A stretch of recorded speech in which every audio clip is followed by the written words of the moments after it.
کیا آپ خان کے ساتھ ڈٹ کے کھڑے رہیں گے؟ اور کیا پاکستان کی سالمیت کے لیے آپ ہر قسم کی قربانی دینے کے لیے تیار ہیں؟ السلام علیکم خواتین و حضرات، آواز آ رہی ہے؟ اچھا، میں نے اپنی رائے کا اظہار انگلش میں کیا تاکہ جو انگلش پیپل یا جو اردو نہیں جانتے ہیں وہ بھی ہمارا پیغام سمجھ سکے، اور یہ پیغام پاکستانی اوورسیز پاکستانیز کے لیے جو لندن میں ابھی موجود ہیں۔ میں نے آپ کو یہ بتانا تھا کہ خان سے جب ملاقات ہوئی 2 ایام قبل تو انہوں نے 4 باتیں کی۔ نمبر 1 کہ صرف یہ مینڈیٹ پہ ڈاکہ نہیں ہے بلکہ یہ پاکستانیوں کی آزادی کے حق پہ ڈاکہ ہے۔ نمبر 2، اس ڈاکے کے ذریعے کرمنل منی لانڈرنگ سینڈیکیٹ کو پاکستان پہ مسلط کیا جا رہا ہے، اور وہی تسلسل ہوگا جو 16 ماہ PDM کے نام پہ بنی حکومت نے پاکستانیوں کا خون چوس کے ان کی کمائی کو اپنی ناجائز آمدنی کا ذریعہ بنایا، مہنگائی کے طوفان کے ذریعے پاکستانیوں کی زندگی اجیرن کر دی۔ تو لہٰذا خان صاحب نے کہا کہ پاکستانیوں کو بتا دیں کہ یہ مینڈیٹ کا ڈاکہ وقتی نہیں ہے، بلکہ پاکستان میں آنے والے ہر الیکشن کی تقدیر میں سوالیہ نشان ہوگا۔ کون اعتماد کرے گا کہ 5 سال یا 4 سال بعد ہونے والے الیکشن میں لوگ عوام کے پاس جائیں گے، جب ریٹرننگ آفیسر فارم 45 کے بعد فارم 47 میں جلسازی کے ذریعے لوگوں کو جتوا سکتے ہیں، اور جتوانے کا عمل بھی ایسے ہیں جہاں پہ 1 لاکھ اور 1.5 لاکھ کی لیڈ سے PTI کی جیتی ہوئی امیدواروں کو MQM کے ایسے امیدواروں سے فارم 47 میں اروایا گیا جنہوں نے 6000 سے زیادہ ووٹ ہی نہیں لیے تھے۔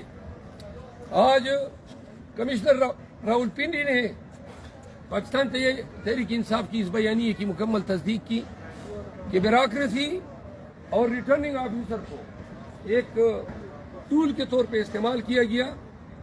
ہمیں انتہائی افسوس سے کہنا پڑتا ہے کہ کمشنر راول پنڈی کے بیانیے کو چیف جسٹس آف پاکستان نے، جس میں ان کو بھی مورد الزام ٹھہرایا گیا ہے، جسٹس آف پاکستان نے یہ کہہ کے رد کر دیا کہ اس کے لیے ثبوت درکار ہے۔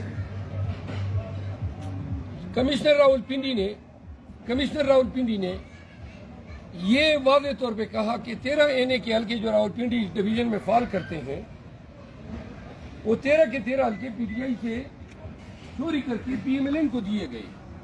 17 حلقے کراچی میں PTI سے چین کے قومی اسمبلی کے حلقے MQM کو دیے گئے۔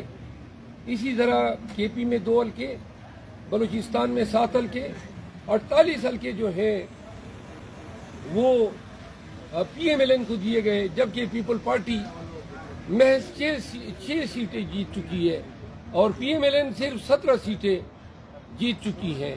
یعنی 23 سیٹیں جیتنے والے لوگ جو ہیں وہ 300 کے لگ بھگ ایوان میں حکومت سازی کا دعویٰ کر رہے ہیں۔ افسوس کا مقام یہ ہے کہ یہ لوگ پاکستان کی تقدیر اور پاکستان کی سالمیت سے کھیل رہے ہیں۔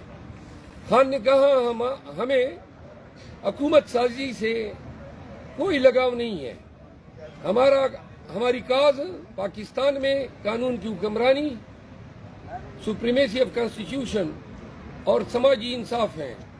خان نے اپنی حقیقی آزادی کے پیغام پہ زور دیتے ہوئے یہ کہا کہ سائفر کے نام پہ ڈونلڈ لو کے دیے گئے پیغام سے شروع ہوئی کہانی، جس کی تصدیق اس دن مولانا فضل الرحمان نے کی، جس میں باجوہ کو مورد الزام ٹھہرایا گیا، اور جس سے ہماری ونڈیکیشن، خان کی ونڈیکیشن سائفر کی کہ سپریم کورٹ آف پاکستان جو ہے سائفر کی انکوائری کر لے۔ مولانا فضل الرحمان کے بیان اور علی وزیر کے بیانات کے بعد یہ ضروری ہو چکا ہے کہ پاکستان کی خود مختاری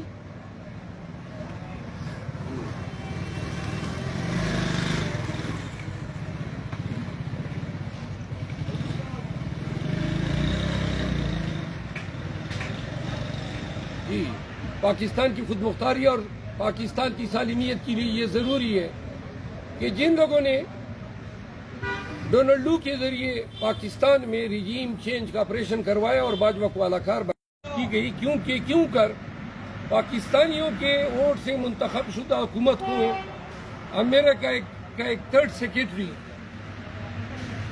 یہ کہہ کر بدلوا سکتا ہے کہ اگر پاکستان نے ایسا نہیں کیا تو ان کے نتائج سنگین ہوں گے. خواتین و حضرات، ہم پاکستان کی تاریخ کے تاریک ترین دور سے گزر رہے ہیں. بدقسمتی یہ ہے کہ کسی کو پاکستان پہ ترس نہیں آ رہا ہے.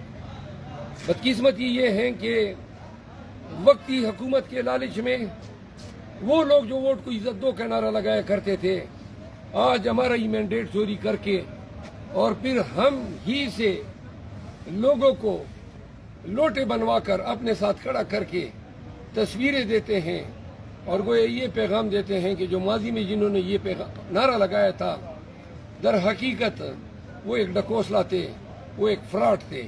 خواتین و حضرات، پنجاب، سندھ، بلوچستان، خیبر پختونخوا اور مرکز تمام حلقوں میں 2/3 سے زیادہ میجارٹی سے پی ٹی آئی جیت چکی ہے. اور ماں سوائے کے پی کے وہاں کے معروضی حالات کی وجہ سے نتائج حاصل کرنا اتنا مشکل نہیں تھا. بقایا تمام علاقوں میں عوام پاکستان سے یہ مینڈیٹ چوری کیا جا چکا ہے. خان کی کال پہ آج ہم نے اسلام آباد میں احتجاج کیا اور ملک کے تمام چھوٹے بڑے شہروں، ٹاؤنز اور دیہات میں پاکستانیوں نے خان کی کال پہ لبیک کہا. آج کا احتجاج ایک نقطۂ آغاز تھا. ہم پاکستانیوں کی طرف سے پی ٹی آئی کو دیے گئے اس مینڈیٹ کی تحفظ کی پوری صلاحیت رکھتے ہیں. خان نے پی ٹی آئی کے تمام ورکرز کو یہ پیغام دیا ہے کہ یہ احتجاج تب تک جاری رہے گا جب تک ان کے حلق سے اپنے چھینے گئے اور چوری کیے گئے مینڈیٹ کو نکلوا نہ لیں. انشاءاللہ 19 تاریخ کو سپریم کورٹ میں سنوائی ہے اور اس دفعہ ہم پاکستان کی سپریم کورٹ سے استدعا کرتے ہیں کہ پوری سپریم کورٹ یعنی فل کورٹ بیٹھ کے اس مقدمے کو سنے، کیونکہ یہ مقدمہ پاکستان میں قانون اور آئین کے مستقبل کے لیے ایک ڈٹرمننگ فیکٹر ہوگا.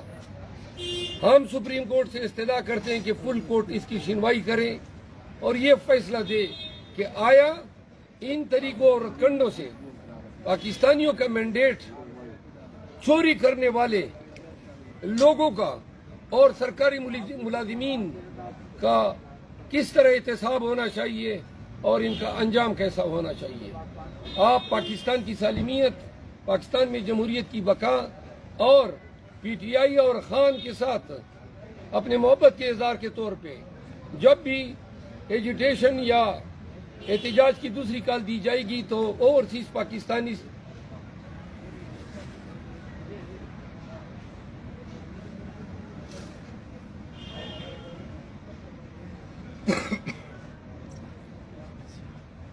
ہیلو، آواز آ رہی ہے؟ آواز آ رہی ہے؟ تو آخری بات یہ ہے کہ جب بھی دوبارہ احتجاج کی کال دی جائے گی، آپ نے یکجہتی کے طور پہ اوورسیز پاکستانیوں نے دنیا بھر میں اسی طرح پاکستانیوں کی طرح احتجاج کرنا ہے تاکہ تمام دنیا اور اقوام عالم کو یہ علم ہو کہ پاکستان کی تاریخ میں پاکستانیوں کے حقوق پہ سب سے بڑا ڈاکہ ڈالا گیا ہے. کیا آپ یہ عہد کرتے ہیں کہ خان کی آواز پہ لبیک کہیں گے؟ کیا آپ خان کے ساتھ ڈٹ کے کھڑے رہیں گے؟ اور کیا پاکستان کی سالمیت کے لیے آپ ہر قسم کی قربانی دینے کے لیے تیار ہیں؟ تو یاد رکھو وہ دن دور نہیں کہ جب پاکستان میں حقیقی آزادی، قانون کی حکمرانی اور سماجی انصاف کا بول بالا ہوگا. آپ سب کا بہت شکریہ. عمران خان زندہ باد، پی ٹی آئی پائند آباد.